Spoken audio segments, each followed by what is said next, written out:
নমস্কাৰ আপোনালোক সকলোকে পুনৰবাৰ স্বাগতম নস্মাই মছজিদ বন্ধুসকল বলগতে চামক আজি 9টা গুৰুত্বপূৰ্ণ খবৰ। প্ৰথমটো খবৰ, অসমৰ ইতিহাসৰ আটাইতকৈ সাম্প্ৰদায়িক মুখ্যমন্ত্ৰী হিমন্ত বিশ্ব শৰ্মা। জাতি আৰু ধৰ্মৰ ৰাজনীতি কৰি মুনাফা লাভৰ চেষ্টা কৰে হিমন্ত বিশ্ব শৰ্মাই। পুনৰ মুখ্যমন্ত্ৰী হিমন্ত বিশ্ব শৰ্মাক খোৰদাৰ সমালোচনা বিধায়ক অখিল গগৈ। পুনৰ মুখ্যমন্ত্ৰীক সমালোচনা বিধায়ক অখিল গগৈ। হিমন্ত বিশ্ব শৰ্মাৰ সাম্প্ৰদায়িক বক্তব্যৰ প্ৰত্যুত্তৰ অখিল গগৈ।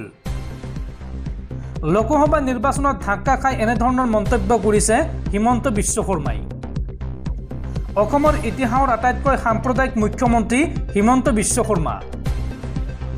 জাতি আৰু ধৰ্মৰ ৰাজনীতি কৰি মুনাফা লাভৰ চেষ্টা কৰে হিমন্ত বিশ্ব শৰ্মাই। বিজেপিয়ে নিজকে খিলঞ্জীয়া লোকৰ চৰ্দাৰ বুলি কোৱাৰ পিছতো এতিয়া খিলঞ্জীয়া লোকে ভোট নিদিলে বিজেপিক। এনেদৰে মুখ্যমন্ত্ৰী হিমন্ত বিশ্ব শৰ্মাৰ বিৰুদ্ধে পুনৰ সৰব হোৱা দেখা গ'ল বিধায়ক অখিল গগৈ। পৰৱৰ্তী খবৰ, আজিৰে পৰা আৰম্ভ অষ্টাদশ লোকসভাৰ বিশেষ অধিৱেশন। আজি শপত ল'ব নৱনিৰ্বাচিত সাংসদসকলে আৰু 26 জুনত নিৰ্বাচন হ'ব লোকসভাৰ অধ্যক্ষৰ আৰু 27 জুনত উভয় সদনকে সম্বোধন কৰিব দেশৰ ৰাষ্ট্ৰপতি দ্ৰৌপদী মুৰ্মুৱে। পৰৱৰ্তী খবৰ, অসমৰ বানপানীক লৈ কিমান চিন্তিত কেন্দ্ৰীয় চৰকাৰ। অসমৰ বান সমস্যাৰ সহজ সমাধান এইবাৰ আৱিষ্কাৰ কৰিছে কেন্দ্ৰীয় গৃহমন্ত্ৰী অমিত শ্বাহে। কেন্দ্ৰীয় গৃহমন্ত্ৰী অমিত শ্বাহৰ মন্তব্য, 50টা ডাঙৰ পুখুৰী খন্দালেই উত্তৰ পূবত ব্ৰহ্মপুত্ৰই সৃষ্টি কৰা বান নোহোৱা হৈ পৰিব। এই মন্তব্য কেন্দ্ৰীয় গৃহমন্ত্ৰী অমিত শ্বাহৰ। আৰু কেন্দ্ৰীয় গৃহমন্ত্ৰী অমিত শ্বাহৰ এই মন্তব্য কিমান দূৰ যুক্তিসংগত সেয়া আপুনি জনাব পাৰে কমেণ্ট বক্সত। দৰ্শকসকল আৰু বহুতো গুৰুত্বপূৰ্ণ খবৰ আছে। তাৰ আগতে আপোনাক জনাওঁ যে যদি আপুনি এতিয়ালৈকে এইটো ভিডিঅ'ত লাইক কৰা নাই তেন্তে এতিয়াই ভিডিঅ'টোত লাইক কৰি দিয়ক আৰু এনেকুৱা ধৰণৰ ভিডিঅ'সমূহ নিতৌ চাবলৈ চেনেলটো ছাবস্ক্ৰাইব কৰি কাষত থকা বেল আইকনটো প্ৰেছ কৰি ৰাখক। পৰৱৰ্তী খবৰ, অতি শীঘ্ৰেই সম্প্ৰসাৰণ হ'ব অসম মন্ত্ৰীসভাৰ আৰু এইবাৰ কেবিনেট মন্ত্ৰী হ'ব বিধানসভাৰ অধ্যক্ষ বিশ্বজিৎ দৈমাৰী আৰু বিধানসভাৰ পৰৱৰ্তী অধ্যক্ষ হ'ব পাৰে মন্ত্ৰী চন্দ্ৰমোহন পাটোৱাৰী। হিমন্ত বিশ্ব শৰ্মা মন্ত্ৰীসভাৰ সাল সলনি আৰু সম্প্ৰসাৰণক লৈ এতিয়া দিছপুৰত গৰম চৰ্চা।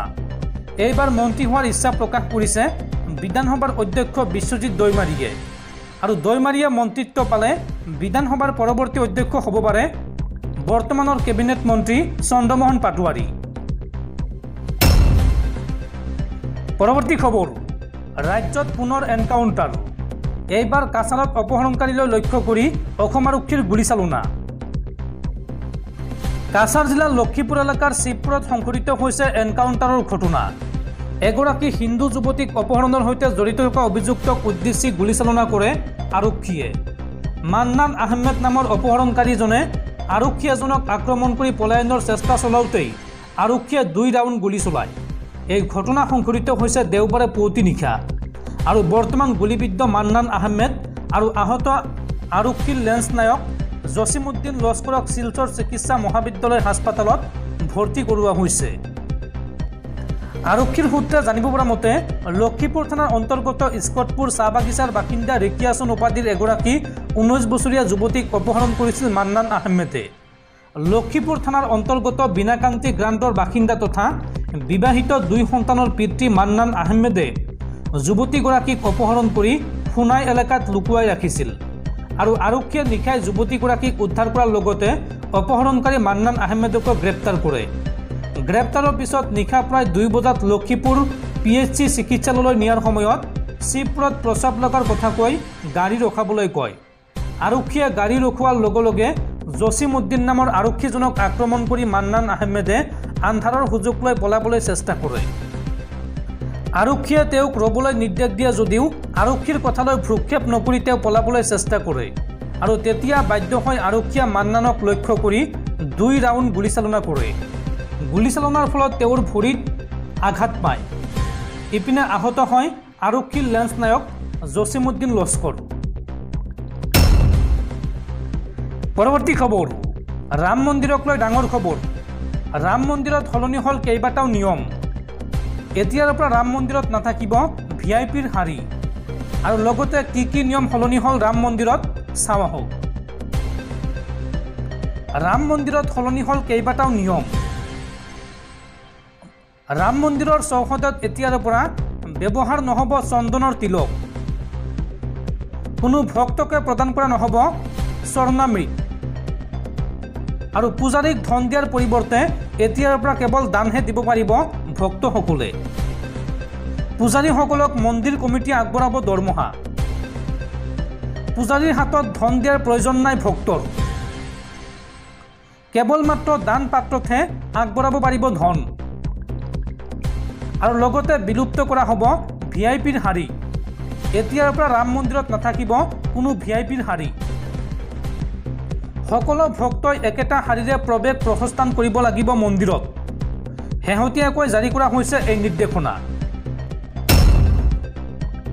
পৰৱৰ্তী খবৰ, লাওখোৱা বন্যপ্ৰাণী অভয়াৰণ্যত 2 চোৰাং মাছমৰীয়াক বনকৰ্মীয়ে গুলীয়াই হত্যা কৰা ঘটনাৰ দণ্ডাধীশ পৰ্যায়ৰ তদন্ত ঘোষণা। লাওখোৱা বন্যপ্ৰাণী অভয়াৰণ্যৰ ঘটনাৰ দণ্ডাধীশ পৰ্যায়ৰ তদন্ত ঘোষণা। 21 জুনৰ নিশা বনৰক্ষীৰ গুলীত নিহত হৈছিল 2 চোৰাং মাছমৰীয়া। ঘটনা সংক্ৰান্তত নগাঁও জিলা আয়ুক্তৰ দণ্ডাধীশ পৰ্যায়ৰ তদন্ত ঘোষণা। তদন্তৰ দায়িত্ব নগাঁও জিলাৰ অতিৰিক্ত আয়ুক্ত সুদীপ নাথক অৰ্পণ কৰা হৈছে। আগন্তুক 10 দিনৰ ভিতৰত দাখিল কৰিব লাগিব এই তদন্তৰ প্ৰতিবেদন। উল্লেখযোগ্য যে বনকৰ্মীৰ এই গুলীচালনাত নিহত হৈছিল সমৰ উদ্দিন আৰু আব্দুল জলিল নামৰ 2জন ভাই ককাই। পৰৱৰ্তী খবৰ, দিল্লী উচ্চ ন্যায়ালয়ৰ ৰায়ৰ বিৰুদ্ধে এইবাৰ উচ্চতম ন্যায়ালয়ত আবেদন দাখিল দিল্লীৰ মুখ্যমন্ত্ৰী অৰবিন্দ কেজৰিৱালৰ। উল্লেখযোগ্য যে বৃহস্পতিবাৰে দিল্লীৰ ৰাউছ এভিনিউ আদালতে দিয়া জামিনত শুকুৰবাৰে স্থগিতাদেশ দিছিল দিল্লী উচ্চ ন্যায়ালয়ে। আৰু উচ্চতম ন্যায়ালয়ত সোমবাৰে শুনানি গ্ৰহণ কৰাৰ আহ্বান দিল্লীৰ মুখ্যমন্ত্ৰী অৰবিন্দ কেজৰিৱালৰ। পৰৱৰ্তী খবৰ, দেশত পুনৰ ভয়ংকৰ ঘটনা। এইবাৰ ভাৰতীয় নিৰাপত্তাৰক্ষীৰ ওপৰত নক্সালবাদীৰ ভয়ংকৰ আক্ৰমণ। নক্সালবাদীৰ ভয়ংকৰ আইডি বিস্ফোৰণত শ্বহীদ হৈছে 2গৰাকী ভাৰতীয় সেনা জোৱান, লগতে আহত হৈছে আন কেইবাজনো। দেওবাৰে সুকমাত নক্সালবাদীয়ে সংঘটিত কৰিছে এক ভয়ানক আইডি বিস্ফোৰণ। এই বিস্ফোৰণৰ ফলত বহু জোৱান আহত হৈছে। খবৰ অনুসৰি এই বিস্ফোৰণত 2জন জোৱান শ্বহীদ হৈছে। চিলগাৰ অঞ্চলত নক্সালবাদীয়ে সংঘটিত কৰিছে এই ভয়ংকৰ আইডি বিস্ফোৰণ। সেনাৰ অভিযানৰ মাজতে নক্সালবাদীৰ বিস্ফোৰণে অঞ্চলটোত চাঞ্চল্যৰ সৃষ্টি কৰিছে। নক্সালবাদীয়ে সেনাৰ ট্ৰাকলৈ লক্ষ্য কৰি এই বিস্ফোৰণ ঘটায়। বিস্ফোৰণত 2জন জোৱান শ্বহীদ হোৱাৰ বিপৰীতে বহু জোৱান আহত হৈছে। আহত জোৱানকেইজনক স্থানীয় চিকিৎসালয়লৈ লৈ যোৱা হৈছে, য'ত তেওঁলোক বৰ্তমান চিকিৎসাধীন হৈ আছে। আনহাতে সমগ্ৰ অঞ্চলটো ঘেৰাও কৰি নক্সালবাদীক বিচাৰি অনুসন্ধান আৰম্ভ কৰিছে ভাৰতীয় নিৰাপত্তাৰক্ষীয়ে। পৰৱৰ্তী খবৰ, সহকৰ্মীৰ সৈতে অবৈধ সম্পৰ্ক। শাস্তি হিচাপে উত্তৰ প্ৰদেশৰ ডিএছপিক অৱনমিত কৰা হ'ল কনিষ্টবল পদলৈ। উত্তৰ প্ৰদেশৰ প্ৰাক্তন আৰক্ষী অধীক্ষক চমুকৈ ডিএছপি কৃপাশংকৰ কানৌজিয়া এনে এক অভূতপূৰ্ব শাস্তিৰ সন্মুখীন হৈছে। লক্ষ্ণৌ ৰেঞ্জৰ আইজিয়ে পদোন্নতিপ্ৰাপ্ত ডিএছপিক কনিষ্টবল পদত পুনৰ নিযুক্তি দিয়াৰ লগতে তেওঁৰ বিৰুদ্ধে কঠোৰ শাস্তি প্ৰদানৰ পৰামৰ্শ আগবঢ়াইছে। এই ঘটনাই আৰক্ষী আৰু জনসাধাৰণৰ ভিতৰত এক বৃহৎ আলোচনাৰ বিষয় হৈ পৰিছে। আৰক্ষী বিষয়াজনৰ বিৰুদ্ধে কি অভিযোগ চাওঁ আহক। আৰক্ষীৰ সূত্ৰ অনুসৰি 2021 চনৰ 6 জুলাইত তেতিয়াৰ চাৰ্কল অফিচাৰ কৃপাশংকৰ কানৌজিয়াই পাৰিবাৰিক কাৰণত তেতিয়াৰ উন্নাও আৰক্ষী অধীক্ষকৰ পৰা ছুটি বিচাৰিছিল। আৰু তাৰ পিছত অভিযোগ অনুসৰি ঘৰলৈ যোৱাৰ সলনি কানপুৰৰ সমীপৰ হোটেল এখনত এগৰাকী লেডি কনিষ্টবলৰ সৈতে গৈছিল আৰু তাৰ পিছত মোবাইল ফোন ছুইচ অফ কৰি দিছিল। ইফালে কৃপাশংকৰৰ চিন্তিত পত্নী উন্নায়ে মোবাইল ফোনত স্বামীৰ সৈতে যোগাযোগ কৰিব নোৱাৰাকৈয়ে আৰক্ষী অধীক্ষকৰ কাৰ্যালয়ৰ সৈতে যোগাযোগ কৰে।